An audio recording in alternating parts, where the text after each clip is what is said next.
In the 1950s, after racing on public roads was deemed too dangerous, a push began to create permanent closed course tracks that emulated racing on those very roads. The Watkins Glen Grand Prix course was, and remains, one of the very best of that breed. In 1961, it hosted its first Formula One race and, to many, remains the spiritual home of the U.S. Grand Prix. And in 1968, the first 6-hour race was held, and it, too, became a legendary staple on the World Championship of Make sports car racing calendar. In 2015, it received a full repaving, and the surface has since provided amazing grip.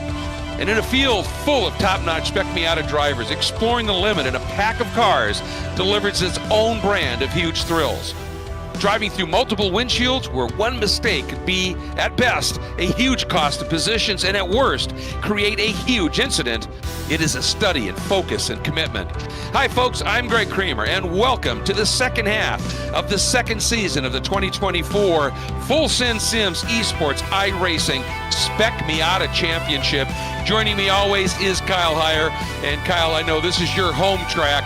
There's been some developments here on this track in iRacing as of late, and you've been exploring those possibilities as well.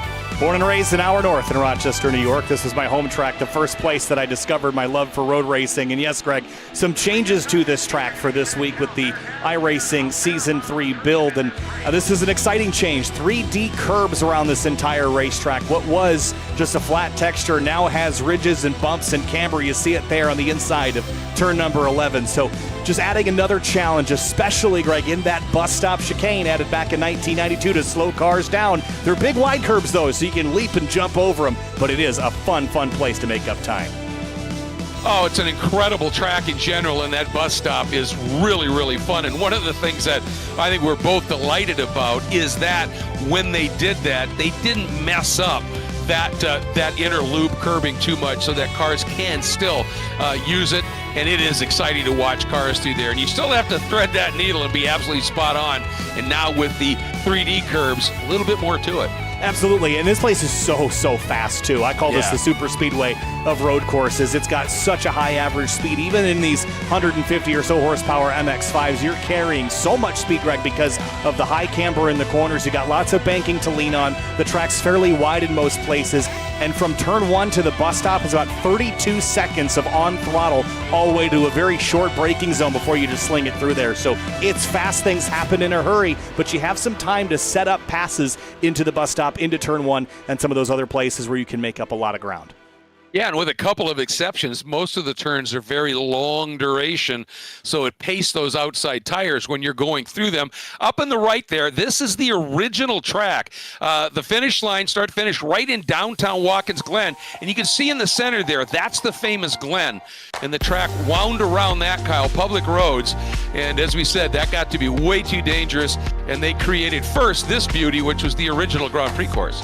Yeah, certainly 1956, this was not the original configuration. They did a couple others before they landed that one. 1971, we gained the boot. 1992, we gained the inner loop, and this is the track that we know and love today. And it all starts with a run down to turn 1, downhill into the famous 90. This used to be the last corner on the racetrack. Now it is the first. Then you head up turn 2, 110 feet to the top of turn 4, and it's flat out in these cars, Greg. Yeah, absolutely flat chat. Then you get to that critical inner loop where you can easily make up time if you get it right. You can easily lose time if you don't. Then turn 5, one of those long corners, and then you fall away down the elevation, down into the laces of the boot. Turn 6, down into the toe. And then it's an uphill run, then a drop down into turn 8. Great viewing area there on the outside of the track. And then into one of the trickiest corners in North American motorsport, turn 9. It's got a big elevation change right at the apex, blind turn in, and a honking big wall right at the exit point if you get it wrong. And it's a place where you'll get it wrong quite a bit. It's a tricky corner, isn't it? Turn 10 flat out in these cars, Greg, and then 11. Get back to the apex quickly, because if you don't, you're going to get yourself into the Armco, and now what is a safer barrier on the final corner. It is a challenging corner to get right, because if you get it wrong, bam, you're in that fence, and it's going to be a bad day for you. But let's head down to the racetrack and get qualifying underway. The drivers have already put down some times, but there's a new driver in this championship, Owen Watts, who got into this league just before the server opened, and he is on top of the board here early. That's a sign of things to come, perhaps. Yeah, doing a really nice job. A 2:14.3. You can see it's Beans Forrester right behind him. Time's very compressed, even on this long track, just because it's just purely flat-out racing. And Owens in one of the Barbie livery cars doing a really nice job. Clearly, lots of experience for this guy. And here's the thing, is there's some people in this championship that kind of got to get a move on. Defending champion Nicholas Rice-Puto, Josh Soto, Beans Forrester, Dean Dibdall, Olivier Piatek, Cam Evan, who said he's going to be running all season long. Those are guys that have tremendous potential, lots of speed and pace. But this is quickly turning into a mano-a-mano race here. Camden Hibbett and Morgan Burkhardt, Kyle, they're only 5 points apart, but they're 28 points clear of the next closest driver in Nicholas Rice-Puto, the defending champ, right there. So somebody's got to start stemming the flow here. Well, you said get a move on. It's about time to do so. We're in round 6. That only means we've got 4 rounds left to go. Daytona, Homestead, Road America, and Sebring. So if you don't start trending in the right direction, you're running out of races. And this is a track where I do think you need to work together with teammates just a bit. That could hurt Nicholas Rice-Puto with all the teammate action that we've seen at the front between Morgan Burkhardt and crew. But I do think that he will stand a chance to win the championship again if he can turn things the right direction starting now. I think if he doesn't have a great week this week, though, Greg, it's going to start to become a pretty insurmountable climb. Yeah, it's going to be tough. There's no question. And as you said, difficult for him doing it pretty much on his own. And this is a track where the speeds are high enough pretty much everywhere, Kyle, where drafting is a big, big deal. And if you don't have a partner to help, it can really create some challenges for you. And a guy who's going to create interloper challenges for some of the contenders is Ethan Lampy. He has shown up to play. He has. This is, I believe, his first round in this championship, and his current competitor and top 3 points runner in the Toyota GR Cup North America Esports League. So this is a driver that knows how to one-make race here in iRacing. He's extremely skilled, and I think he could be a dark horse in a wild card tonight, especially at a track where you're drafting so much and teamwork is kind of the name of the game. If there's someone in that mix that isn't really looking out for points and they're just in there for race wins, Greg, it could really mess up the strategies that you're trying to plan on these long straightaways. Oh, absolutely. And of course, they try, to be mindful of who's in the championship chase. But in the end, you're coming in here, you want to have fun. You've got an iRacing rating to think about. You're going to go for it. And that's just the name of the game. So it just adds some drama to the proceedings, if you will. And we love that. We love when we have drama. It makes this all really, really exciting. And I'll tell you what, that 2:14.30 by Watts is kind of hanging strong right now, isn't it? It is. Beans Forster's trying to get back to him. It's about a 1/10 back at a 2:14.418. And you see Beans there. It's got the both socks about the gas pedal, Greg, which is good tonight because that brake pedal isn't going to get used for very long. Most of this track you're going to be doing in 4th and 5th gear with a drop to 3rd in some of the slower corners, but no lower than that. It's so fast. 65 min corner speed there at turn 8, which is one of the slowest corners. Everywhere else, you're nearly triple digits. Yeah, and here's that tricky turn 9. You can see how right there as you turn in, blind in, and then it flattens out. So you lose that little bit of camber you have from the incline. And if you overshoot, if you turn in early, you're heading straight to that wall. And if you turn in late, fear takes a hold and you turn in a little bit late there, trying to square it a lot, you're just going to be slow out. You've got to really nail that corner because, as you said, turn 10 is flat, not much of a lift in 11, so you're really from the exit at 9 down to the braking zone of 1. Pretty much flat chat, aren't you? Yeah, and watch this. So we're going to go down to turn 1, go down 1 gear, go down another gear. That's 3rd right now. And then watch, back to the gas, and the only time he's going to lift off is when he gets into gear. Right here, he's going to get the clutch in, go up to 4th in a moment, right as he gets about 105, 110 miles an hour. But you see he's not even shifting yet because it's a long slog up the hill in this car. And where's the shift? There it is. And foot still to the floor. We haven't lifted yet. Still to the floor. I mean, this is what Watkins Glen's all about, is carrying speed. Still to the floor. Still to the floor, and right there, finally, back to the brakes. So it is a long back straightaway, and a slog uphill draft. And really, turn 1 is probably the most critical corner on this racetrack, especially on the last lap. Yeah, I mean, one of the slower corners leading not only into a long, as you said, flat-out run, but steeply uphill. It's absolutely crucial. One thing I've been watching with Beans here is he seems to be really aggressive over all the curbs, particularly the last two in the bus stop, and seems to make it work. He's really flowing some speed through there. Yeah, watch this. 4 tires on over the rumble strips here, and you have to be aggressive. You see the airborne car there for a moment, but it's really easy for the car to land wrong and throw you sideways. Ask me how I know that. These cars are pretty compliant, but yeah, you can get yourself in trouble if you're too aggressive, especially early in the race on cold tires. So Bean's doing a nice job there, but we will see some drivers get bitten through there. And because these drivers are so comfortable, slamming the curbs, we could see some 2 and potentially 3 wide racing into the bus stop. That math never works. No, but it is sure fun to watch happen, isn't it? And, the one thing that Beans is doing that really anybody watching should pay attention to, if you can use more curb on that second left part of the bus stop, then you can straighten it out a little bit more over that final curb, and it won't launch the car as sideways, and you can really get the car straight, get the power down a little bit before you get into that slightly banked turn 5. Morgan Burkhardt, 9th quick. Perhaps a bit surprising to see him this far down the order. He's up in the green right now, but I don't know that he's going to get more than just this lap to finish this attempt. Now, the other thing to consider, last time we were here at Watkins Glen, Greg, we had a big wreck on the opening lap down at turn 1. And this track is about 70 feet wide at its widest and 32 feet at its narrowest, and those parts of the track are only 2 corners from each other. So getting filtered down to single file is important early on, and last time out that didn't happen. So if you're back in the 15th through 25th, that's kind of the danger zone, and you got to be extra careful on that opening lap. Yeah, and I mean, it really is the classic thing about you can never win the race in the first corner, but you can lose it. And it's just as you go down in here, and the exit's so wide, it's so tempting to just get up the inside and steal it away from somebody, but it can go wrong in a hurry. And we saw Morgan run wide at the bottom there. He was bailing out of that lap as qualifying was going to be done. But where he went, that would be a penalty.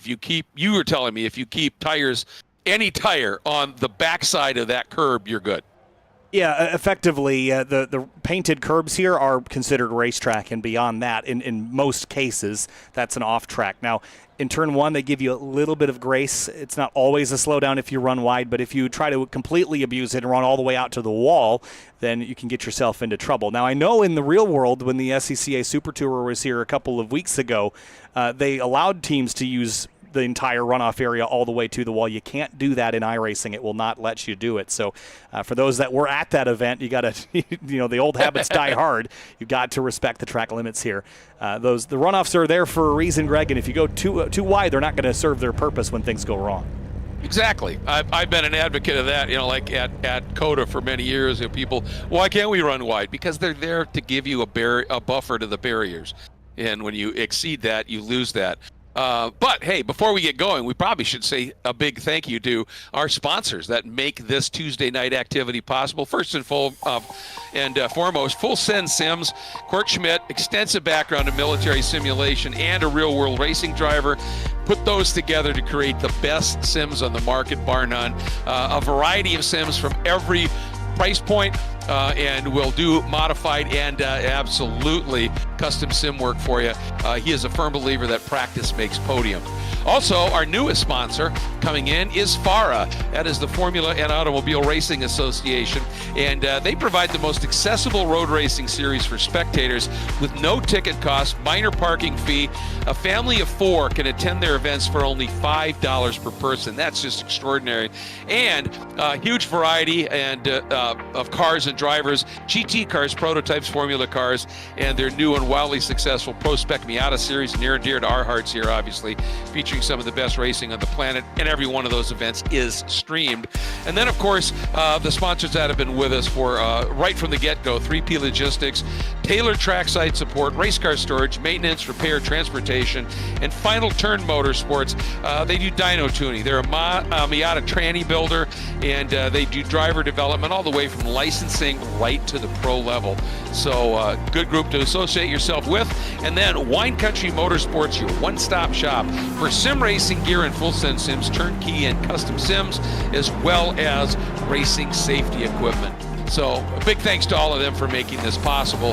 And just a quick reminder here as the field's out, we've got some great prizes this year. You know what? I'll mention those a little bit later. We got to get to this grid. It's a big one. Let's kick things off in the first row. Owen Watts in the 114. First race and first pole for him. Beans Forster lines up alongside him in the 23. Nice effort there for Beans. Yeah, and a welcome to Owen Watts. In third, our defending champ in the 03, Nicholas Rice-Puto. Starting fourth, our current points leader by only 5, Camden Hibbett in the 132. And starting in fifth place, it's going to be Olivier Piatek in the number 62.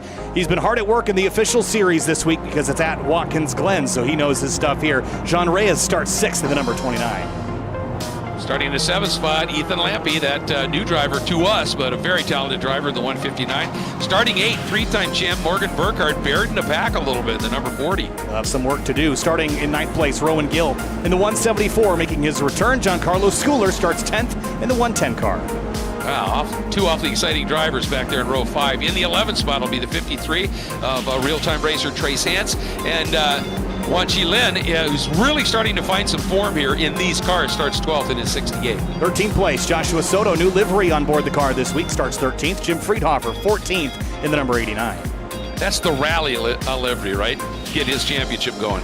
Starting in the 15th spot, the 99 and Dean Dibdahl, and in the 16th spot, young man Andrew Gilliland in the number 91. 17th place, Deacon Greenfield with the number 20 car. Murphy Nichols rolls off 18th in the number 55. Starting in the 20th spot, the 19th spot, the number 80 of Andrew Wozencroft. Starting 20th is Evan Hamitman, in the 372. 21st place, Court Schmidt in the number 33. Dylan Lee starts 22nd in the 200 car. Starting 23rd, the 042 of Seth Spolman, and Dave Brown starts 24th in the 105. And 25th place is Jose de las Casas in the number 1. Charles Vaccaro starts 26th in the 221. Starting 27th, the 931 of Adrian Hance, and Andrew Gaeta starts 28th in the number 61. 29th place, Sawyer Richards in the 125. Greg Ginsberg rolls off 30th in the number 7. Starting 31st is Joshua Clatterbuck in the 901. Rich Green will start 32nd in the 22. And Grant Jackson would have started 33rd, but he did not make the grid for this, so he will not start this race. 2 20-minute races is the distance tonight, Greg, and 3.4 miles around here. One of the fastest road courses in North America. It's time to kick things off here for round 6. You betcha. 20 minutes. Here we go. And leading him to the line, Owen Watts in his debut race. And let's see, there's the green. Let's see what he can do with a very experienced gentleman on the outside heading down into turn 1. Watts getting a little push from Rice-Puto. Now Nicholas thinks about a move to the inside. Lets Watts go. Bean's going to try and float it around the outside. Here we go, 3, 4, 5 abreast in the background. This is where we had that huge shunt last time here. Let's hope everybody can get it sorted. Oh, 3 cars involved in the back. 2 of them now up on 2 wheels, and 1 of them hard in the barrier. Yeah, I think one of them is Greg Ginsberg. We'll take a look at that a bit later. But out front, Watts leads the way up the hill. Forster, Rice-Puto, then out of line in the background. That is Morgan Burkhardt. He wants to go places early in this to driver's left on the back straightaway. He's made up a spot, but he also is in a potential position to get frozen out here.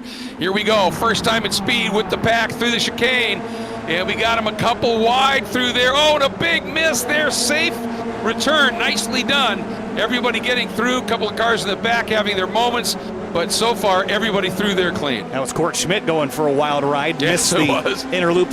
You can miss that chicane if you just go straight. It's just a slowdown penalty you have to serve. But it can hurt you sometimes more to do that versus just cut it. Now, side by side still between Lampy and Burkhardt. Actually, that is Reyes in the 29. That's the pink car. Oh, and Lampy diving down to the inside on Burkhardt, thinking, well, he was sitting out there, he might have an opportunity. Couldn't make that work, partly because he's got Rowan Gill right on his 6 looking for opportunity. Now, Burkhardt squares up, gets to the inside, and that's one thing he does so well is he'll transition positions, and that puts him on the inside here for the heel of the boot. Yeah, this is a great place to be here, but that outside, if you can hold it, it puts you on the preferred line for turn 9, which is such a flat corner. It's hard to maintain overlap there, but look at Burkhardt trying to dive back under the inside of Reyes, but didn't work. Oh, Reyes, you can see, pushed a little bit wide there, and that cost him just a bit of momentum. And it's those little things that are going to have him lose touch with that very fast group up front. He's got to and it's real problem for him because he's got Morgan Burkhardt leaning on him big time, and that's never an easy task. Look at how close these guys are running right to the barriers here, the exit of turn 11. Yeah, that rumble strip gets a little noisier when you get up against that wall. It'll make the hair stand up in the back of your neck when you get too close to it. And Watts' defense from Forster here. Hey, they're going to touch. Ooh. Bumper to bumper out of turn 1. Man, that was sketchy. You do that, and that curb, when you're riding it a little bit, when you straddle it just the wrong way, it can just hook you sideways. Got to be really careful about that. And again, you can see Pudo there looking to run the shorter line. And look at this battle still continuing. John Reyes doing a really, really good job. And here comes Forster now to the outside in an attempt for the lead. You think he's going to make it work here? He's going to try. Piatek jumps to driver's left, and they're going to go side by side into the bus stop. Forster jumps the curbs. He's going to take the lead away, but Watts still has overlap, and he pulls back even again. Yeah, gives Watts that inside line. Forster's got to be careful and drop back down like that. Now he's going to, beautiful move by Forster, just changing it up, outside in, but guess where he is now? Outside, wrong spot here. And here comes Nicholas Pudo with an opportunity, and Forster realizes that, Colin, quickly closes that door. And just look at the way Forster's working in, working out, looking for any opportunity. And that little exchange with Pudo has actually cost him a spot as Piatek's through.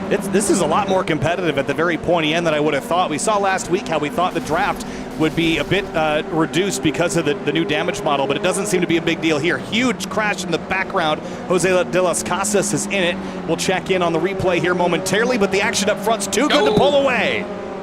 That's a big lunge. Once again, by Reyes, and he gets into just barely touches Burkhardt. Burkhardt's going to lose a little bit of space. And look at this, side by side here, up through this really tricky corner. And still Watts, but Forster doing everything he can. And right here, Kyle, he wants to stay on that outside because it would give him the run into the final turn here. And Piatek's going to follow him through. Pulls even with Watts now, and now Watts drops to third. That was a hugely opportunistic move by Piatek, wasn't it? Ooh, and Pudo tries to cross over Watts. Watts trying to defend, but he couldn't get there in time. Oh, he's got a little bit of overlap. He's going to try it and decides, nope, I'd lose too much here. And Forster's still now trying to come back. He gets the door slammed on him pretty aggressively there.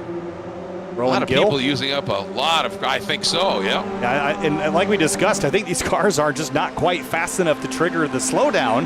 So they're able to run a little wider than they normally would be. But this is still some side-by-side up the hill. Burkhardt on the inside, and here comes Camden Hibbett, who didn't really get the strongest of qualifying runs. And he's got some work to do, 3 wide ahead of him. Yeah, nor did he get a great start. He qualified 4th. He's now in 8th. Caught up in this battle with Burkhardt, Reyes, and Gill. Burkhardt has finally slashed his way up into 6th. Ooh, that's close. Got squeezed a bit onto the grass, leaving the bus stop. Yep. Cost him a little time, but at least he has now cleared Reyes. Reyes is just fighting today. I love to see a really late move here. Again by Gill on Reyes. Ooh, they touched. Nice save by Reyes. That's doing a great job here. Do we have a moment, you think, to go back and look at a couple of the early moments? It's been dramatic here. Let's go back and look at the very start. We saw some issues down at turn 1. So once we get down here, let's see what happened. I think Rich Green was the center of it. And this is just typical turn 1, lap 1 Watkins Glen chaos, isn't it? Oh, there's a squeeze play. They got away with it. Well, it looked like it was pretty good here. And then right here. Right there. They get together, and the 7 of Greg Ginsburg is the one that goes up in the air. Oh, that was a big hit. That was that one, and then there was this one. This was Jose de las Casas and the 61. They're going to tangle on exit, and into the Armco they went. Oh, it's 2 cars badly into it. Ooh, and then, Hans, is that? No, that's the 930 wet. Adrian Hans got caught out in that. Big wrecks early. We lost 3 cars. The other 29 are still rolling. Forster and Piatek, your race leaders. Looks like they've opted to, let's work together, see what we can do here. But Watts showing what he's made of, doing an absolutely superb job. Rice Budo in fourth, Burkhardt up into fifth. This is the lap car. Adrian Hance leaving pit lane right ahead of the leaders. Up the hill and moves off to the right. Gentlemanly there. Nice job. At a certain point here, everybody's got to turn in. And looks like everybody clears him there. Now it's Burkhardt that is going to maybe lose just a little bit of time. Piatek has a run, but opts to just give him the old bump. You know, one thing I was going to ask you, oh, look at that shot. Those two cars side by side. We saw at the preceding round at Road Atlanta that when these cars would bump draft and it knocked the alignment out of that front opening, the radiator opening, we heard a number of the drivers say that seemed to be affecting the aero. Look, do you think people are going to be a little bit more circumspect with that here? I think so. I mean, now that we know that, but I didn't notice any updates for the car either. I don't think it was addressed necessarily, but it is interesting that we haven't really seen, well, you see Piatek's nose has a bit of that damage, so I do think drivers are going to be a bit more careful about it, but at the same time, the racing here has seemed more fierce than it was all week at Road Atlanta, so I guess they've learned not to bump draft, but they're still drafting quite efficiently, I'd have to say. Right, and I think obviously they've probably done some testing. We had a driver's school here last week, so you know, just everybody I'm sure out giving it a little test to figure out, all right, how badly is this going to be affected? And if it does have that problem for Piatek, best thing he can do is stay right behind Forster and try and null that out here. And although, as I say that, he drops back just a little bit. One thing we haven't checked into, Kyler, what are the track temps and the ambient temps here? Yeah, so weather today pretty nice at about 75 in the air, but the track temp is up about 14 degrees from qualifying. So that's a pretty big climb, although 118 degrees Fahrenheit is still not quite as hot as this track could get with the current ambient temps. But partly cloudy skies, no chance of rain today, not yet. See Rice Budo pull out there. Didn't get the run, then tucked in and then moved. But I think he's paying attention to that number 40 right behind him here. Oh, and Lampy, a really good run. Had to almost check up, not to get into the back of Burkhardt. And that has allowed Hibbett to get right even closer on the back of Lampy here as now we start this incredible climb. And these cars will bog down a bit climbing the hill, but as soon as they come to the crest, it's still slightly uphill all the way to the bus stop, but these cars can overcome that. The energy level had died down a bit from the first two laps, but now with Watts out of line, here we go, 3 wide for second place, and Piatek trying to force his way into the middle. Yes, this is going to be, it's Forster's the only guy with a clean line in, and look at that, oh, and look at Burkhardt. Absolutely sweet move, carrying momentum. He's going to maybe pick up 2 cars, both Piatek and Watts, and he did that by adjusting his entry into the bus stop. Anybody who tells me that corners on a track like this aren't interconnected are nuts. That was absolutely superb. Oh, he get his tangle there with Watts and send him wide into the grass, and there's still 3 wide behind him, and this is getting physical here, mirror to mirror down into turn 8. It's a squeeze play again. Watts and Piatek, they had a little nudge coming out of the laces and a little nudge going in to the toe here. Everybody's surviving. But what that's done is Forster now has about 3/4 of a second lead over Rice Budo, who has about the same over Burkhardt. Camden Hibbett looks up the inside. Watts falling backwards, Burkhardt going forwards. By the way, turn 8, don't worry about the track limits there. There is none. As long as you get back on course before the grass, you're in fair play, in bounds according to iRacing. Turn 1, though, got to be a little bit more respectful. A little contact there between Giancarlo Schooler and Owen Watts. Yeah, Owen has suddenly been freight trained here big time, and he's just fighting for everything. And Giancarlo wants to stay on that outside, couldn't get it done. And for Watts now, at least he gets the right angle into the turn, but Watts and Piatek have been shuffled back badly. Reyes as well back into 10th. And now it's a matter of trying to run down Forster right now. Now, Watts has learned that the aggression level is extremely high. We saw that through the boot last time. Yes, exactly. No one's willing to lay over even with 8 minutes left to go in this race. And Forster's got a half a second lead, but I'll bet you Rice Budo eats that back up by the time they get to the bus stop. And this is when it gets really fun here into that inner loop, because when you've got a bit of a gap to the car ahead, you just send it in there. You just brake even less. You just line the car up and straight line it. It's the most aggressive you're ever going to see drivers get at a North American road course, and it's through this inner loop when they've got time to gain. Watch this. This is going to be spectacular. We'll just ride.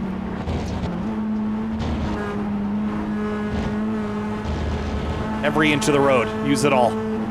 You have to, don't you? And I'm gonna say this right now. I think Ethan Lampy, late in the race, if he's in a position to podium, I think he's going to try something down into turn one. He is so good in there. I've been watching him.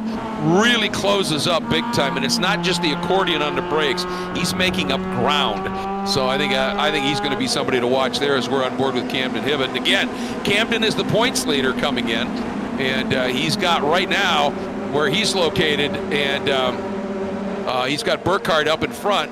So Camden needs to get his move on as well here. Forster under fire. Here we go. Battle for the lead into turn 8. Rice-Puto's looking off to driver's right. Burkhardt has opted for the left.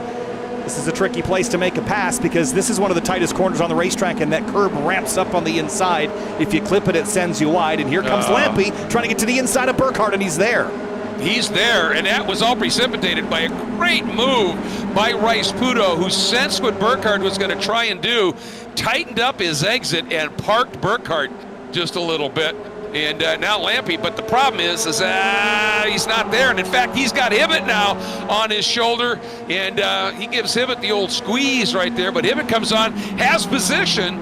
That was sort of like a karmic moment, wasn't it? Lampy squeezed Hibbett off track, and Hibbett said, well, I'll just roll a little more speed then. And Owen Watts trying to tuck in line behind him. Here's Schooler popping out of line. 6 minutes to go, and roughly, I think, 3 laps to go this time. Yeah, and Schooler getting a little bit of help there from Piatek for just a moment as well.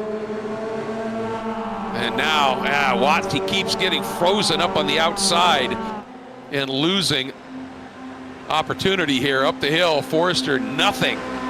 Oh, and Burkhardt getting a run on Rice-Puto. Trying that outside. Did you notice that Forster was not on apex in turn 3, the left-hander? He was protecting the right because of this. Rice-Puto pulls up alongside, side by side into the bus stop. Oh, and Rice-Puto is going to grab the lead. Oh, and I don't know whether, I think maybe there's a little touch. And that got Forrester crossed up, and look at Lampy working the outside. Soto. Oh, and a big off in the middle. Yeah, it was 99 Dibdall and Soto in the psychedelic amoeba car. Sorry, I had to get that in once. Yeah, and that's going to create a bit of drama in the rear view for Nicholas Rice-Puto. He would love to just drive away. He's almost clear of the draft, 9/10 clear. If there's any more battling for second, and they still shove each other. Smoke from all the cars here. Lampy's sideways, and it's game on. The gloves are off here. Yeah, Lampy and Burkhardt, they've had a little shoving match for a couple corners, and Burkhardt just sort of said, all right, I can play that game too. And it cost Lampy, but he's showing really, really good pace here and aggression as well. But you know what I think makes this so much more exciting here perhaps than at other tracks is the fact that there's so much grip here, Kyle, that if you get knocked sideways like Lampy does, the track will grip you right back up again. Yeah, and you can make these crazy saves. It's one of the grippiest tracks in the country. It's where Michelin does all their tire testing because it's the hardest place on the tires that they can find because of the high speeds and high corner loads. So it is definitely grippy. That's contributed to the great action here. I also wanted to point out that DJ Alessandrini, one of our buddies from Grid Life, he not a big fan of this place because he says that, you know, your best passing opportunities at the beginning of the lap. I think that's true in some cars, but the bus stop, I think, is a really nice passing opportunity, and that's really where we've seen things go really spicy the last couple times we've been here. 0.5 of a second between Rice-Puto and Forster with 2 laps to go. Boy, it is close. This is fantastic stuff. Burkhardt sitting in third. Hibbett now up into fourth. So those are our 2 point leaders right now. And Hibbett, you know, would sure love to be able to get around on Burkhardt and pad that point lead just a little bit. And these two guys have really risen to the challenge in this second season of 2024, haven't they? They have, and watch for the bumps here. Hibbett staying in line with Burkhardt. And they're all staying behind Forster as well. They know if they fight, it might be over with Rice-Puto still holding a 0.5 second advantage. They have to work together till they get to him. Rice-Puto a little bit crossed up there, leaving that final curb, and he lost some time. He did, yeah, that was the last thing. I mean, he really attacked the entry, and it got him a little offline going through there, and that doesn't help at all. He's still in the lead, though, but now Forster, as you said, coming up less than a quarter of a second to drift. Burkhardt and Hibbett covered by the blanket right there, and Watts coming back. He's not giving up on this yet. No, he's not. And a little wide line for Rice-Puto into turn 7. That's the toe of the boot. Forster's going to take advantage of it. And someone's going to light the fuse and toss the grenade into the room, aren't they? They're going to pull the pin on this shortly. I think so, yeah. And this has always been a spot here. If you get a really good run through the toe, you can do a lunge down into 8. But you got to get it done so early. And the problem with, and I understand what DJ's saying, because even these corners that are kind of tight, in terms of angle, ultimately are fairly open. Like 8 folds back on itself a little bit, but it takes forever to drive the corner. Forster almost running into the grass over there, and you get sideways there, it costs you time. Doesn't look like it hurt him too much. No, it's still nose to tail, though, coming back to the white flag this time. And Rice-Puto a bit offline there into the final corner for the penultimate time. Right out to the blue bushes there, and the white flag will be waving here, Greg. I wonder if some of those, and here we go, Forster, this is it, down to the inside. He's got position, and who's going to go with him, if anybody? Nobody. Boy, that was a gift for Rice-Puto, I thought. Somebody else would have gone. And now, this is what Burkhardt's done before. Tries this outside run up into the S's and see if there goes Hibbett trying to go with Burkhardt, and now Watts coming up and going to go with Rice-Puto, and everybody tracking Forster here. Now, are they going to split him? I thought for a minute we'd see the split. Here we go. No. Big push. Down to the inside. Rice-Puto, though, has that inside position. Oh, Kyle, this is fascinating stuff. Into the bus stop for the final time. Who gets in there first? Who comes out first? Forster comes through, and he leads the way. Watts is out wide. It's Forster, Rice-Puto, Burkhardt, and Rowan Gill in the middle of a Piatek and Watts sandwich. Man, and with Lampe right behind. 3 wide through turn 5. And look at this. Rice-Puto hunting. Forster protecting. 3 wide into the laces again. That's going to be tough math, but Piatek comes out the other side of it, and the front 4 are broken away, and Rice-Puto is running out of opportunity to take this lead back. Here comes Burkhardt on the outside. Burkhardt, if he can just ramp the outside, and he got a little wide there, and that's going to let Hibbett through potentially. Boy, this is getting awfully tasty here. Hibbett opting to go with Rice-Puto, trying to push them along to freeze Burkhardt. Here we go, Kyle, down into turn 8. Whoa, big lunge from Rice-Puto, but nowhere to go with it. Hibbett and Burkhardt, the teammates battling behind. Burkhardt's all the way out to the grass, and there's only 3 corners left. Forster's got the advantage. He does, and we'll see if anybody, it's really tough from here. Forster, though, a little bit wider line. Looks like it worked behind him. I think we're going to have chaos in the back. Lampe got to dive to the inside of Piatek, but for the podium, it's their 3 guys. Oh, and for a second there, Rice-Puto showed the nose, but Forster onto the front straight. Is it going to hold? He moves way over, trying to get out of the draft. It's a drag race to the line, incredibly close. Wow. Waiting for it all to cycle. Forster by 18 100ths. Hibbett, oh my goodness, what a finish. Not me. With Burkhardt. With Burkhardt in the 4th spot. Piatek survived into 5th. Wow. What a drive for Beans Forster. That was phenomenal. See the deep breath there. He needed that too. He did. It all came down, I think, to the run into the bus stop and where he was able to hold everybody off. Watch this again. Yep. Ooh, a little touch there. Rice-Puto and Burkhardt, just a little touch, nothing much. And he just maintains this outside and turns in, trusts that the car is going to land just right. And once you're through in the lead in this portion of the racetrack, you haven't won yet, but you put yourself in a really good spot. Yeah, and the other trust part there was trusting Rice-Puto wasn't going to hit him. Absolutely. I mean, oh gosh, that's so close, isn't it? Extremely close. This will actually give us a great perspective from high above here. Doesn't have the spotter telling him that he's got a car inside until the very last minute. There was a bit of overlap, but just not enough. Yep. Oh, did you see Watts took a big run and then just nicked the back of Burkhardt, and that killed his momentum. Watch right there. Yep. And he ends up 10th. And it just parked him. Yep. And this he got just lost everything. Interesting Ooh. there. Lampy and Rowan Gill coming together, and this was very physical.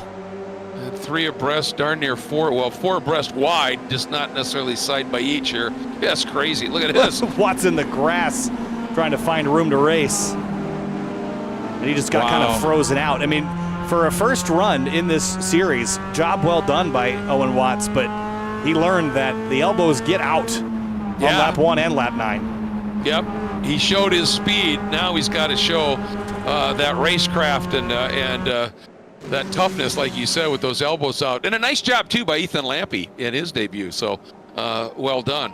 Here's a look at your top 10. And I think, yeah, this right? This is still right, yeah, for a moment. Watts was promoted to 9th. Did someone get DQ'd there at the end, I wonder? Well, Morgan Burkhardt was farther up. I think there's a little issue there. Yeah, and that could have been. I mean, he was 4th, I think, wasn't he?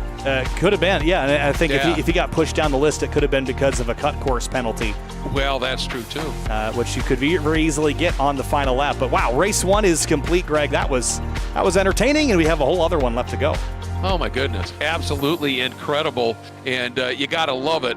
What we were seeing here. Something else that you have to love is, Full Send Sims. We talked about Kurt Schmidt, the builder, the creator of the sims in the series, got all of his sim training with military work and building and operating sims in the military. And that has kept him very, very connected to all things veteran. And there's a thing called the Veterans Trust Race Experience. And we got a little video because we had an off week. The first time we've ever had an off week during a series, but for an incredibly good cause. Let's take a look at that video, and then we'll talk a little bit about it. It was special.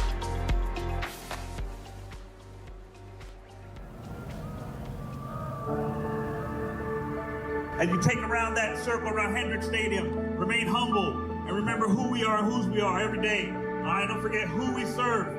All right, don't forget those that didn't come back and pave the way for us to be here. Truly an honor to be with you. Enjoy the week, have fun. May the best battalion win. Go out there and whoop ass. And in the 82nd Airborne Division, when you're not at war, you prepare for war. And we should never miss an opportunity to get ready for combat and have some fun at the same time. Let's not forget there's a couple thousand of us who are forward already, ready to do the nation's deadly work when necessary. I'm immensely proud to serve you and serve with you. Will you join me for a run?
easiest thing we've ever done.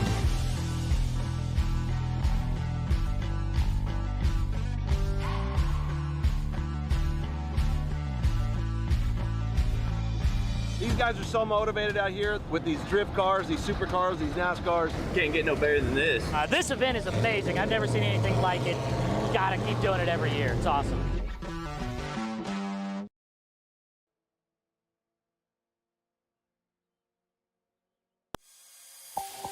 What a great event, and that video capturing the sights and sounds of it all very, very well, Greg. And man, it looks like a lot of fun, and it looks like the guys from Full Send Sims also had quite a bit of fun this weekend.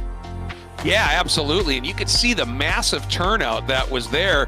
But what they did was Full Send Sims brought a variety of different, they had a team of 8 and 7 simulators, including the Full Send Sims mobile sim unit, the Thriller Griller, to support the Veterans Trust. And, that trust curates motorsports experiences for service members, their families, and during their next event, which was the Veterans Trust deal, it honors the men, women, and families of the 82nd Airborne, which you heard.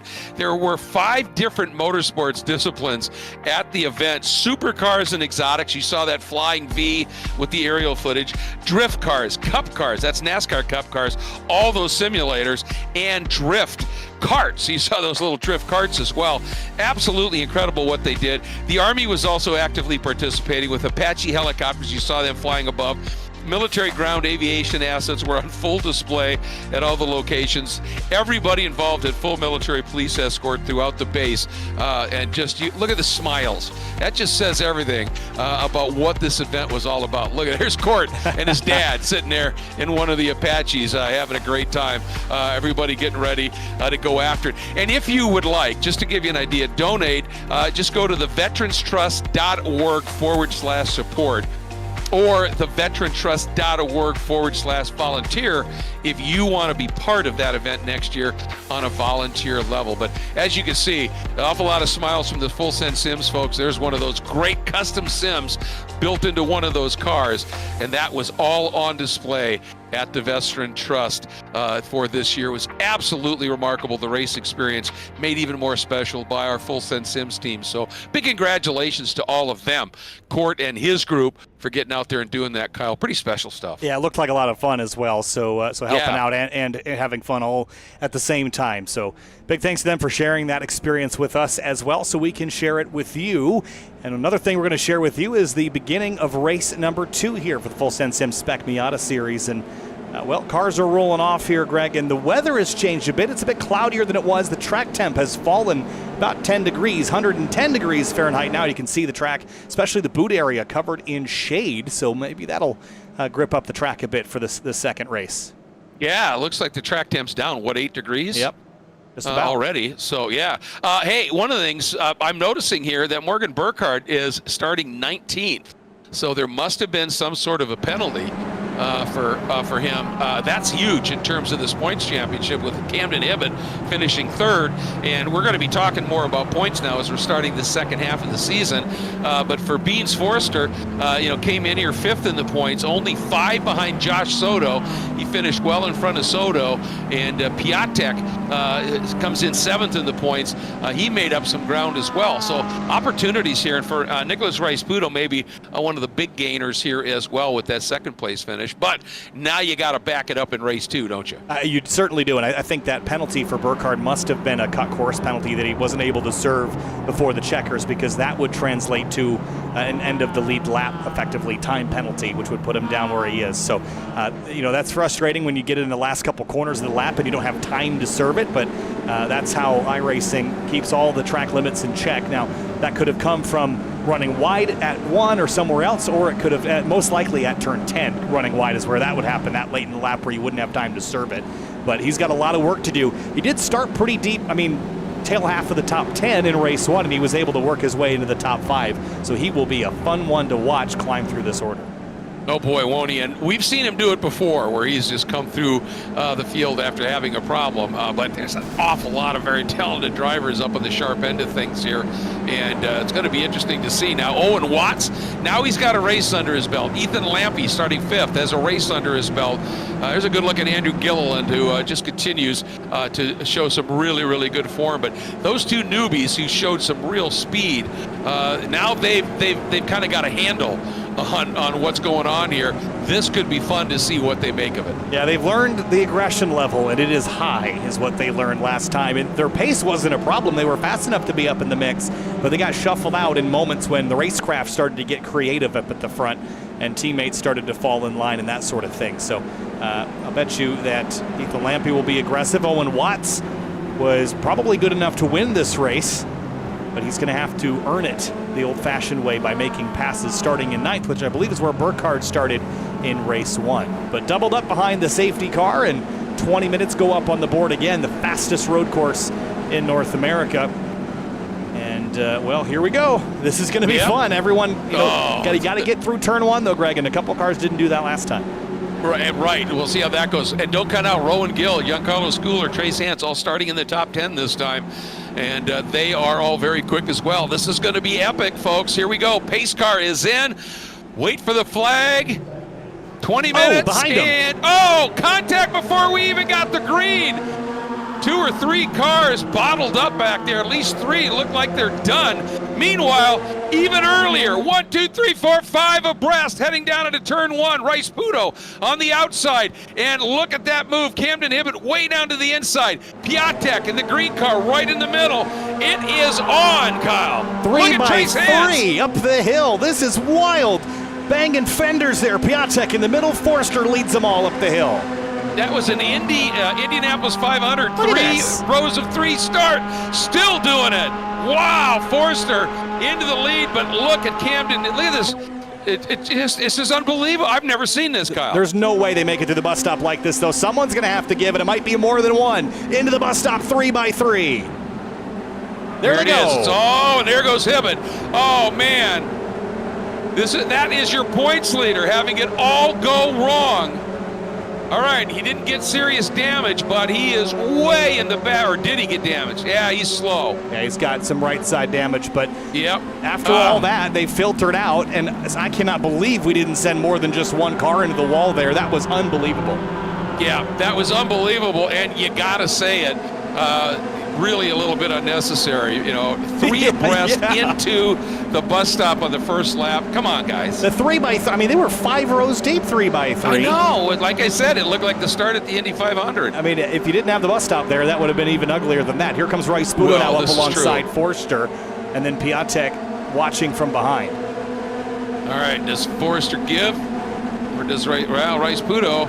I think he wants to lead. Was that a little touch? Yeah, they did. They had a little contact. That's going to allow Piatek to pull up alongside. At least Rice Puto, and then Rowan Gill. And you can see what happened right there. You can see Rice Puto had to pinch his exit and just lost that little bit of momentum. And now Gill going to come up on the outside. And if Gill can stay here, he's going to have good position in. And it looks to me like Rice Puto has made a decision here. If I can lead, I'm going for it. And I think it's because he is recognizing everybody is driving insane right now. That he just wants to be in front of it all. Trace Hance, Ethan Lampe, side by side for 5th. How about Trace?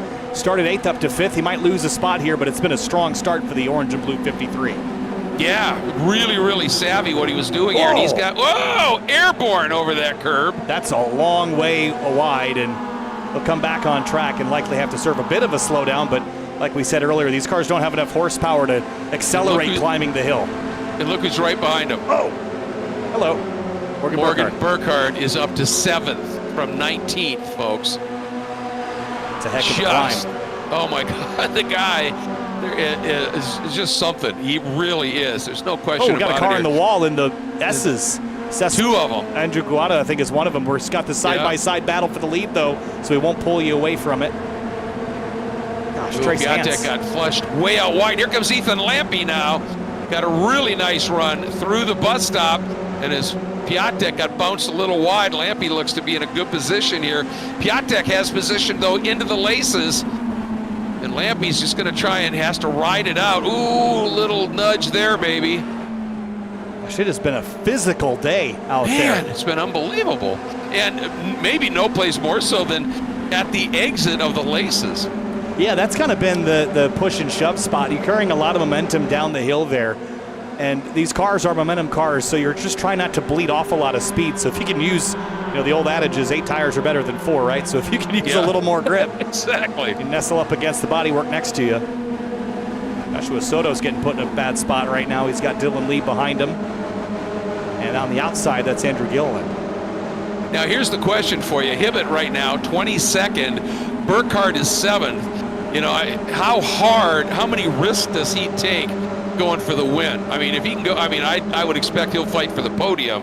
But if it looks crazy to go for the win, you think Burkhardt will say, nope, I'm going to make up a lot of points on this one? That's tough. I don't know that I've ever really seen Burkhardt, be overly cautious like that. He tends to lean on the side of aggression, so he'll get what he can get, even though the Hibbett car got taken out a bit early. Let's go back and have a look at what pushed Hibbett off here, and it comes down to this 3 wide in the bus stop. It just gets tagged there by Rowan Gill, and actually, the damage that he had was from the contact, not from the wall. I thought he had gotten to the fence. I did too, but he didn't. He did a nice job leaving space here, but there's just not enough. Gill washes wide a bit there, and around he went. Yeah. That's what the runoff's for. There it is, and it did its job. Now he's got the march. And, as I think about it, I think my comment about my query was kind of stupid because, Burkhardt ended up 19th in that first race, and he needs as many points as he can get as well. So, yeah, he'll be on full charge. Might just come out here a wash at the end of the day, right? If Camden has a bad race and so does Burkhardt, little shift and shuffle there. Burkhardt's still on a mission, though, or on the outside of Giancarlo Schooler. Yeah, this is just absolute. And, that, again, Ethan Lampy finding himself in a little bit of a wiggle. And, hey, this is going to be interesting because Burkhardt and Lampy, they got into each other a couple of times in that previous race. And I get the feeling that neither of them, there's a lot of love lost at this point. And Schooler took a big look there, but Morgan covered it out of the toe. Especially since Burkhardt knows Lampy isn't running for the championship. And Lampy knows that he doesn't care. Exactly. And 2 different agendas running next to each other on the racetrack, that rarely ends well. And one of the most aggressive guys in these cars, Rowan Gill, in front of both of them. Yeah, and Gill's actually having a really nice day. He's had a lot of bad luck and had some engines let go at the wrong time. And this is a track where the braking zones, are not incredibly heavy. You're not really slowing down all that much, so you're not downshifting, using all the engine braking like you would at some of the more stop-start tracks. So that could be a benefit. Don't put yourself at risk of letting the motor get around you here. Yeah, that's a really good point. Yeah, less downshifts, less opportunity for a mistake there. And just if you're curious, I don't know why you would be, but those grandstands on the left of the front straight, they used to be the main grandstands at Nazareth Speedway. Yes. And when it went defunct, Glen bought it and brought them over and installed them. So, but look at this up front, 4 cars, and now a little gap back to Lampy, just over half a second as they climb the hill. Soto and Trace Hands trying to make their way up through the field. Oh, Trace, boy. after a great start, drop back. Here we go again. You can't pull your eyes off the leaders for a second. You can't. Because as soon as, big slide for Rice Puto on the back straightaway. Too big of a bump draft. He almost lost that car. Yeah, that was Gill that just gave him that little rough ride. Oh, this big run through the bus stop. Big wiggle for Beans Forster. How did he hang on to that? Well, and then he got tapped right at the end of it by Rice Puto, who got sideways through the bus stop and just tapped him as well. Oh, Burkhardt way wide. Oh, and this Watts is craziness. Got linked up with, I think it was Giancarlo Schooler, and they were just leaning on each other all the way through 6, or 5 rather. And he's still trying to charge his way forward. He had a big head of steam and didn't want to give up any of it. Yeah, he's down to the inside of Burkhardt now. One gets into Rice Puto, knocks Rice Puto wide. I just don't think Rice Puto saw him coming. No, and then Burkhardt took advantage of that, gets shuffled through, and Schooler's now alongside him. I've never seen the elbows out as sharp as they have been today. No, not at all. And Lampy right now up into third. Oh! More pushing and shoving. Soto and Watts came together, and just, again, I think Look the track at this grip, train. the track grip that you talked about is really paying dividends, because if this was a slicker racetrack, I think half these would have been wrecks. Oh, I think without doubt it would have been. And I think all the shoving at the front, look at this, what is that? It's about 13 cars that are part of this battle for the lead right now. Look at this train. Yeah, it's all the way back to, 15. Yeah. Deacon Greenfield is at the tail of this. This is just insane. All right, Grown Gill down to the inside of Beans here, going for the lead. Lampy going with, who's he going to go with here? Well, I think he's going to wait to the exit to make that determination. Forster gets pushed wide. And now it's a run up towards turn 2. And again, Burkhardt trying this outside run, and they're door-to-door for the lead. Yeah, the little tap, and Beans just kept his foot in it. And whoa, look out. Another bump. Armco for Rowan Gill. We're 3 wide. 3 wide behind them. Burkhardt now trying to get some help from Giancarlo Schooler. Look at this. This is another possible insanity moment. Hey, we get them all in one shot. The They're covering car the track. just, look at that. Lap car. Wow! And Schooler goes for a ride. And somebody else did too. Piatek, but to the right of them, there's another car, I thought. No, maybe he snuck through. Wow.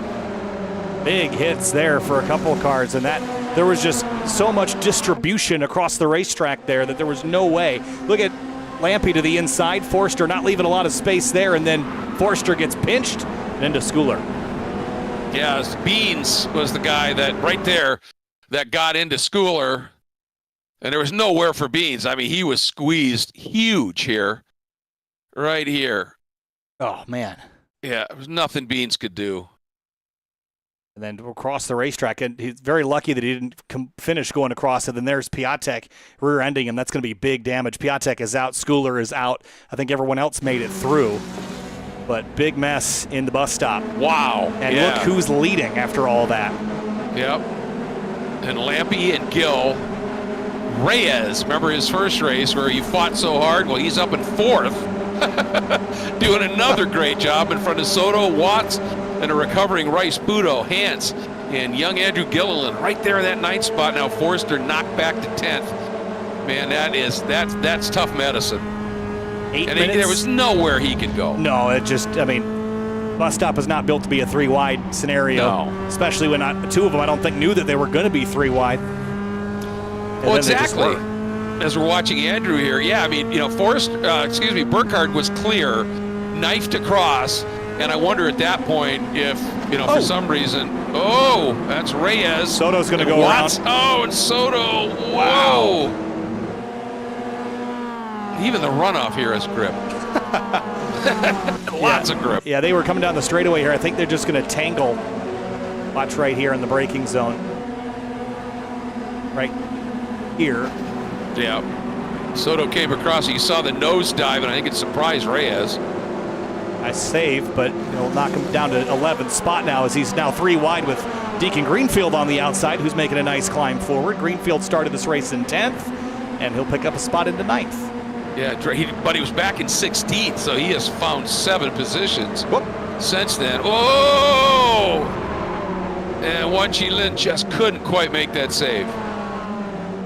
He'll get back rolling, has to spin the other way to stay out of traffic. And here's Forster trying to get back around Andrew Gilliland. That's for 7th place. All the while, Burkhardt leads by a full second. He's almost clear of the draft. Oh, Soto hard in the wall at the exit of turn 6. Oh, man. And Reyes is collected as well. Well, those were the two that had their moment down in 1. Just finished each other off here, huh? Yep. Wow. And I think Reyes thought that Soto was going to save it and stay out, so he went to the other side, probably hoping to avoid contact, and Soto just ended up going that way. But they also were having a bit argy-bargy earlier, so you always wonder. Yeah. 1.3 second advantage for Burkhardt, and he might be able to eke away from Lampe and Gill. They have not been able to eat into this advantage so far. And Burkhardt with clear racetrack, he's just going to run qualifying laps now for the next 3 times around Watkins Glen. You bet. And for Lampe, Rowan Gill has a lot of speed, but he's also super aggressive. And every once in a while, he'll just decide, nope, enough of this. And Rowan needs to be really patient right now and help these two get back up to Burkhardt. Yeah, last time by a 2:16.5 for Burkhardt, 2:16.8 for second and third. Owen Watts was way off track in the background. Yeah, and he's got Rice-Puto on his 6, and then a little gap back to Forster, who's got some ground to make up. There you see Forster in front of a pack. Hans Gilliland there as well. Yeah. Greenfield in that mix too. So a bit of distance that second and third car have made up. See the damage on the nose of Lampe's car. It's going to make this a little harder. But that was about a half a second gain to the bus stop. Now, can they continue to do this in the second half of the lap? Well, that's a good point. And at least Lampe's damage is just a wrinkle. Look at the nose of Watt's car. That looks like he's been in the ring with, and you get a head-on shot. He's been in the ring with a UFC fighter. Yeah. That thing is just beat up. Yeah, exactly. And worse for him is he's got Rice-Puto on the back. And this has got to be really frustrating for Nicholas, because I think he had the speed to lead this. And I think that's what he wanted to do. And but that's not always how this works in this game. And how about Lampe and Gill? They've taken about 3/10 back off Burkhardt here, even 4/10 now. Yeah, they did make up most of this ground in the first half of the lap. I think they're going to lose some of it in the tail end here, where Burkhardt seems to be really good. But I still think there's opportunity for these front 5 cars to sort of accordion back together if they can continue to make up ground the next time around. And car is slow at 8. That's Gilliland, and I heard a boom. Oh, no. And this one might have been a motor. There it goes. And that's just a gut-wrench feeling, isn't it? It's like a gut punch. Especially you're up in the top 10, having a great race. Sometimes you know it, too. To the best. You hear the revs climb just a bit too high, and you're just hoping.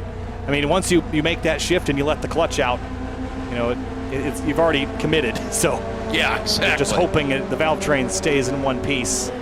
2 laps to go, and a slight gain for the trailing cars that time, about 1/10.5 on Burkhardt. Lampe's way out wide, and that will likely be a slowdown. But again, these cars are slow enough that it might serve itself by the time they get to the bus stop. That's so funny. By the way, I've never experienced that in any other car in iRacing, just this one. Yeah.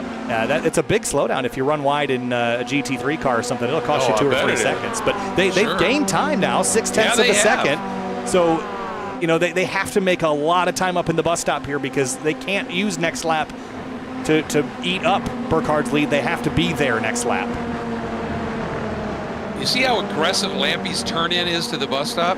He is trying to throw everything at this, and that turn-in was really angular. He just was, really turned in abruptly here. Craft gets stronger the closer you get. They're 0.6 back. Yeah. They might need another lap or 2 that they're not going to have, though. I mean, if they're only gaining 2 or 3/10 a lap, and all of it's on the back straightaway for the most part, so we'll see. Not over till it's over. No, it's not. And, Watts and Rice-Puto are coming as well here. Well, and now they may have just decided, unless Watts lets him go clean here. Yeah, a little early may not on have the a brakes. choice. Yeah. May not have a choice. Yep, gave it up.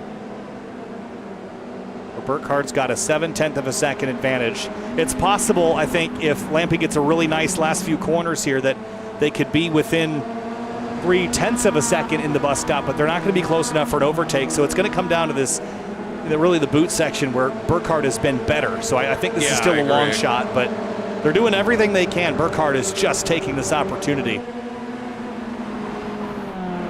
And the one thing I notice about Morgan here is, like in turn 9, nobody is consistently, as the white flag comes out, he uses the curb in 9, the inside, to absolute perfection, but he does it every lap. It's not like he lucks into it every once in a while. He's just that precise, and that's his strength. Now let's see that margin down to just 0.6, but decent run there for Lampy and Gill. Yeah. Again, I think it could be down to 2 or 3 tenths by the time they get to the bus stop, but it's not going to be close enough for overlap. Watch this, the gap on the left-hand side of the screen close, and I'll bet you Lampy does the most aggressive bus stop that you could possibly imagine here. oh yeah, it's his only shot. We're down to half a second only. That's as close as they've been. Oh, he hit the wall. He hit the wall at the apex there, and it's going to go straight. He's damaged his car, and it's over. He's done. Oh, man, what a fight. What a fight. Well, you said it. He was going to be a very aggressive turn-in. Yeah, just clip that wall just a touch, and you know, you could get all 4 tires on that curbing there, but if you get too aggressive, you clip that wall, I mean, it'll just snap the suspension like a twig, and I mean, you're going 120 miles an hour. Oh, yeah. So, and it leaves Gill with an opportunity to pick up some decent points here, P2. Yeah, it sure does. It sure does. He's not running the full season, but you know, always good to have it. And for Rice Puto, if he can hang on and get that podium, that will be big. You know, with both Burkhardt and Hibbett having a bad race, and Rice Puto has been, I think, top 5 in each.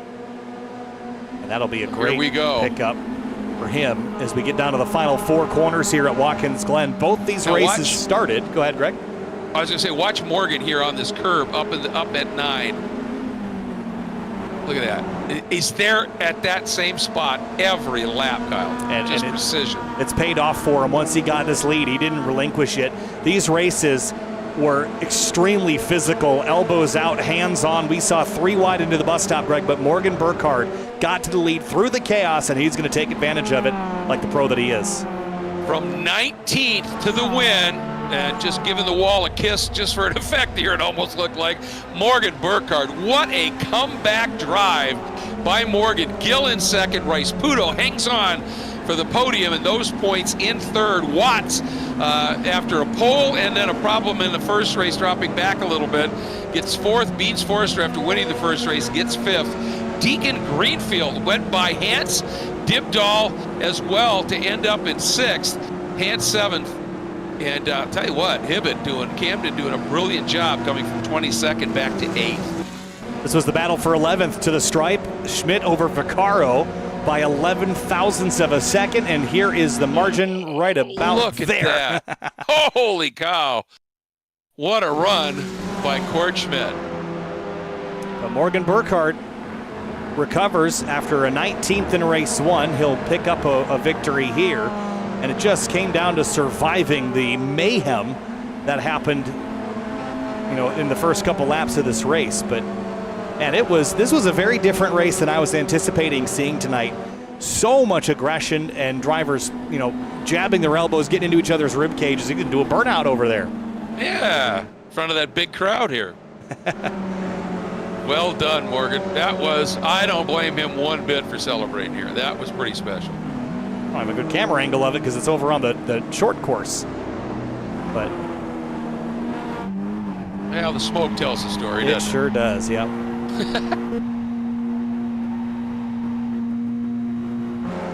There you go. Look at that.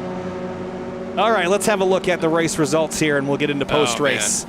Morgan Burkhardt over Rowan Gill and Rice Puto. Owen Watts, a great debut, 2 top 10s for him. And he learned a lot, I think, in that second race. I think so too. Yeah, absolutely. You can see he came out swinging a little bit differently that time. Beans, that comeback after getting squeezed and knocked out of it. Deacon Greenfield, that super drive for Deacon, clean as could be, up into 6th. Trace Hans fighting through the pack. Hibbett back from 22nd to 8th. Dean Dibdahl, a nice drive. Dylan Lee, one of his best finishes, up into 10th. Yeah, great job there for Dylan Lee. And then looking down 11 through 20th. Cord Schmidt edging out Vaccaro by 11 thousandths of a second. Good run there for Cord after getting shoved off in the early moments of that race. Rebounded nicely. Greg Ginsburg, 17th after having a collision in the beginning of race 1. Seth Spolman, Ethan Lampy, 19th. He was going for it, just went a little bit too hard there, Greg, and caught the fence. Yeah, boy, did he show he was, he's a player. We hope we see him again. Really, really quick and willing to fight for it. That was great stuff. Josh Soto and Jean Reyes having their issues. Schooler and Piatek as well. So a lot of people, caught out in incidents in this second race. Yeah, I'd say. And Olivia Piatek, one of those as well, 27th in race 2. Giancarlo Schooler also caught up, not the way that they were hoping to end these things. Jose de las Casas, night to forget for him in the number 1. And Evan Hamitman, I don't think, made it past the opening lap in the second race of the night. So pretty exciting race here at Watkins Glen. That's why I love this place. But let's talk with Beans Forster, who came home in where'd you land here, Beans, in race number 2? P5. But race 1, you managed to steal a victory. That was exciting to watch. Take us through your evening and picking up a win in race 1 here at Watkins Glen. It was funny because I was telling Morgan and Camden and everything that win in that first race felt like a win that I truly earned from qualifying and from playing defense throughout the race. And there wasn't really much luck that kind of came into play in terms of some of the other wins I've had in the series. So I'm super proud of my performance from that. I'm almost speechless from it just because I kind of surprised myself in what I did. Well, it was brilliant. We had a shot of you right when the checker came out and you came across, you let out this big kind of breath here. You did earn that one, but you're right. It wasn't like, you got lucky. Somebody had a problem somewhere. Your defense was superb. Your speed was right where you needed it, when you needed it. It was just a great drive, Beans. Yeah, it was awesome. Unfortunately, I still haven't really looked at the incident that happened in race 2. But making a comeback, I think I was around like 12th or something, coming out of the bus stop, serving that slowdown. But the car could have been so much worse. And I like to think that I kind of kept my head down, kept my cool, and just focused on trying to gain as many spots as I can. Well, and you did. And I can tell you right now, that incident there, you were just squeezed. There was nowhere for you to go. So yeah, it was a tough one for you. Yeah. I'll have to take a look at it a little bit later. So, but other than that, the racing was phenomenal tonight. I mean, Watkins Glen, big draft track. There's so many spots where you're able to go too wide, but it's super high speed and it's super on edge. But again, it's one of my favorite tracks. I love this place. We ran the school here last week, and I remember Camden jumped into the school. I forgot what time I did, but I ran a pretty good solo time, and he was a little bit impressed. So that made me feel a little good. Well, and you backed it up when you got here for the race. Fabulous win in the first one, man. Congratulations, bud. It's the 2 socks. That's what it is. There it is. Both of them saying gas, baby. I got 2 right feet, I guess. Well, you know what they say. The brakes just slow you down, man. Well done. Yeah. Thanks, guys. Thanks, Beans. All right, let's chat with Nicholas Rice-Budo, who finished this race in 3rd place. It was a 2nd place in race 1. Nicholas, tonight, it was physical out there. Lots of leaning on each other, but it was exciting. 2 and 3 wide for the most of the opening laps of these races. But 2 podiums and a great points night for you, especially with Camden and Morgan having issues in race 1 and race 2, respectively. Yeah, I'm really happy with that. It was race 2. The start of race 2 was one of the wildest thing I've ever done, like sim racing. I mean, that was crazy. 3 wide up the S's. Well, it looked like, I was joking, we had like 5 rows of 3 of you. It looked like the start of the Indy 500, Yeah. It was just crazy. It was awesome. I'm really happy with how tonight turned out. I didn't get the win, but I definitely drove how I should have been driving all season, so. Well, and I wanted to ask you, because as we're watching a replay of this 3 wide by 3 by 3 by 3 stuff. It was just nuts. But I wanted to ask you, at race 2, I kind of had the sense that 1, you had the speed to lead, and 2, you wanted to lead and get in front of this chaos. Yeah, if you're leading, you're less likely to, get, the cars behind trying to pass you. Like, it's just, you could be passed by like 5 cars down the main straight, so you have to be leading to minimize that. It's just the best defensive position to be is in the lead here. Yeah, and it looked like you had the pace to go there, but every time you'd in that second race you'd get a run, something would happen, and you just kept getting nerfed back a little bit here, but man, a fight back to the podium. Well done, bud. Yeah, thank you. Looking back, I was just rewatching it. I had a little bit of a hip check off in lap 1. I was around the outside of Beans, but if I didn't have that, I probably would have been in the lead most of the race if that didn't happen. But, it's racing. It is. And, the fact that you do this all pretty much without, a partner is doubly impressive. So well done, dude. Thank you, guys. I'm very excited to watch this one. Yeah, it's crazy fun. Yeah. Thanks, Nicholas. Moving on now to, let's see, we've got Camden Hibbett, who will join us now, who finished this race a bit further down the order than I think he would have liked to. Camden, tonight, race 1 went pretty well. Race 2, though, got shuffled off in the early moments. You've ended up in 8th, so a great fight back, but I know that's not where you really wanted to have been. Yeah, no, it's just kind of, it's frustrating with all the people that come in for one race and just kind of drive like there's not much on the line, which I guess there's not for them, but my opinion, I think they need to respect the guys that are racing for the championship a little bit more than what we saw tonight. But yeah, it's just unfortunate that Rowan just kind of pushed in the chicane and just took me out. But it's racing, I guess. It's Watkins Glen. It's kind of the nature of this track, I think. It's so fast, so much draft. It's just kind of gonna happen. I think it was gonna happen to somebody. It just happened to be me.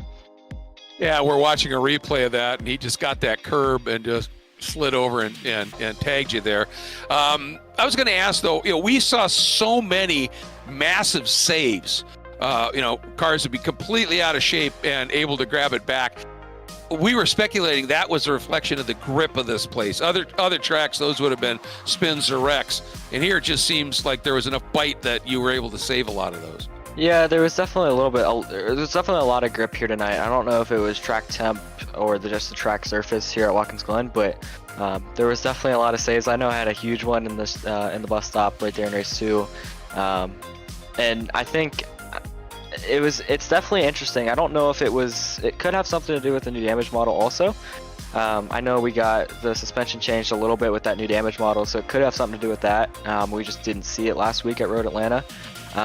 But definitely there were, like you said, there were a lot of saves tonight and a lot of cars sliding around, and the car definitely feels, I tend to like how the car's driving a little bit better. You can definitely slide it around a little bit more and kind of know in the back of your head that you will probably be able to save the car way more than before the update. All right. Well, that's great to hear, and we love seeing a little motion out there and giving you guys that little bit of predictability. Great fight back in that second race. Points are going to be closer now, and it's going to be a real championship run to the end, man. You're up to it. Yeah, it'll be fun. I know I think I was 33rd after the spin, and I don't even know where I finished. 8th maybe, 8th or 9th. So it was a good run back through the field and salvaged some points with Morgan. I think Morgan had a drive-through in the first race that he couldn't serve, so I think we stayed pretty even on points tonight and salvaged a rough week for both of us, I believe. I think you did exactly that, man. Well done. That was one hell of a comeback drive, bud. Thank you. Camden Hibbett, 8th place in race number 2. Morgan Burkhardt, though, 19th in race 1 after a penalty late in the race that you couldn't serve. Race 2, though, you survived one of the most chaotic race starts I think I've ever seen in iRacing, period. You come out the other side leading, and you just never gave it up. Race 2 winner, Morgan, take us through your night. Well, it was spectacular, to say the least. Race number 1 was one of the most aggressive, high-paced, high-energy races I've ever done, and I had a blast doing it, even though I ended up with a penalty. And it was last lap, had a net code contact with Camden, and I put me 1x over the limit, and I was just like, oh no. But I mean, up until that point, it was so much fun racing with everybody. Like it was a little bit beat and bang at times. It was hard, but for the majority of it, it was pretty clean, and it was I think this is the most fun FSS event that I've had, period. But in race 2, 19th start, I was like, I have no clue what's going to happen. And I ended up I just threaded the needle all the way down the middle of the front straight and ended up in 7th at the end of lap 1. And I was like, I think I might be able to make something out of this. And then just kind of kept chipping away. And eventually found myself with a push down the back straight by JC and ended up in the lead and saw the huge pile up behind me, which I think was just awkward placing a bunch of cars trying to occupy the same place on the road. But saw that happen, and it was just like a blessing. It's just such a weight lifting off my shoulders. I could just do my own thing, head down, do what I do best, which is just going out and hot lapping and keeping the tire under the car. So ended up with it in race number 2, which was a wild surprise. Well, I'll tell you what, when you got the lead in race 2, turning into the bus stop, when you had that nose ahead, that decisive slash across everybody into there was so impressive. And you did it with enough margin that, you didn't, there was nobody that you were going to get tagged by or take out. You were going to take, I mean, it was just great. And then everything sort of happened behind you there. But at that point, one of the things, I've talked often about your smooth precision. And it really caught my eye here tonight, Morgan, in turn 9, where you used that inside curb and you were on that curb at the exact same point, lap after lap after lap. It was a joy to watch, man. It really was. Well, I appreciate it, and it's fortuitous that the Full Send Sim series is going to Watkins Glen. I've been doing so much Watkins Glen practice ever since I got home from Mid-Ohio yesterday, just to practice for the upcoming 6-hour event that's there for IMSA in 2 weeks, and this is no better way to practice than such a high energy, high pace place. And I'm happy to see that I was pretty consistent in my corners, which is really nice to hear. So yeah, I appreciate it. You earned it, man. It was a great drive in race 2, and well done as always. I really appreciate it, guys. Thank you. See you next week. Thanks, Morgan. Well, Greg, fun night of racing tonight. It got really aggressive at the beginning of race 2. Look at this. This is up the hill at 100 miles an hour. Burkhardt, 2 tires in the grass. He survived it from 19th to 1st on the grid. He wins another one. But big shakeups all around in the championship standings here because of how dramatic it was this evening. It really was, and I mean, it was super consistent for Nicholas Rice-Puto. We talked to him, and like I said, I think he had the speed to lead. He just could never get there in that second race, but salvaged 2 podiums, went for the 2 points leaders. And remember, Hibbett came in 5 points clear of Burkhardt. Both of them had a great race and a really bad race, and so I think these folks, these points are going to be a little bit more snug going into our next round, which, by the way, happens to be Daytona International Speedway, another drafting place extraordinaire. Very different than this track, but nonetheless exciting. So, we're in, second half of the season, Kyle. That's championship time. It is championship time. You mentioned Daytona upcoming. If the speeds weren't high enough for you there, it'll be even more next week. And then, of course, Homestead, Miami, where we ran race 2 of the season, or round 2 of the season, except for running the Road Course B configuration there. And then Road America and Sebring. So 4 extremely fast racetracks, not dissimilar from Watkins Glen and the speeds that we saw. So I think this tees up, a pretty exciting tail end of the season as the championship fights start to become clearer. Oh, I think so. And I mean, what a group of tracks to wrap up a season and determine a champion. It's going to be awesome. By the way, this Thursday night, I want to remind everybody that there will be a group practice, 7 p.m. Eastern time at Daytona. If you want a little bit of extra track time there before we go racing there Tuesday night. With that, we're going to wrap things up. Got to say a huge thank you to Full Send Sims, Court Schmidt, and everything that they do. Remember, buy a Full Send Sim because practice makes podium. It's that simple. To FARA, our newest partner in the championship, the Formula 1 Auto Racing Association. Variety of types of cars, very low entry fee, and a very low fee for spectators. It's a great opportunity. And then, of course, we have to take a look at those who have been with us. Final Turn Motorsports, they just have done such a great job from the full service prep shop, trackside support extraordinaire. 3P Logistics, they do logistical support for you, your family, your race car. Well, they'll take care of everything if you want to go racing, from booking your flights and your cars, pretty complete. And of course, to Wine Country Motorsports, the largest combined inventory of premium race car gear brands in the country. Thanks to all of them. Thanks to Finian DeCuna for everything that he does behind the scenes with our cameras. And of course to you, Kyle. Absolutely a joy to announce races with you. I'm Greg Creamer. Thanks everybody. We'll see you next Tuesday night from Daytona.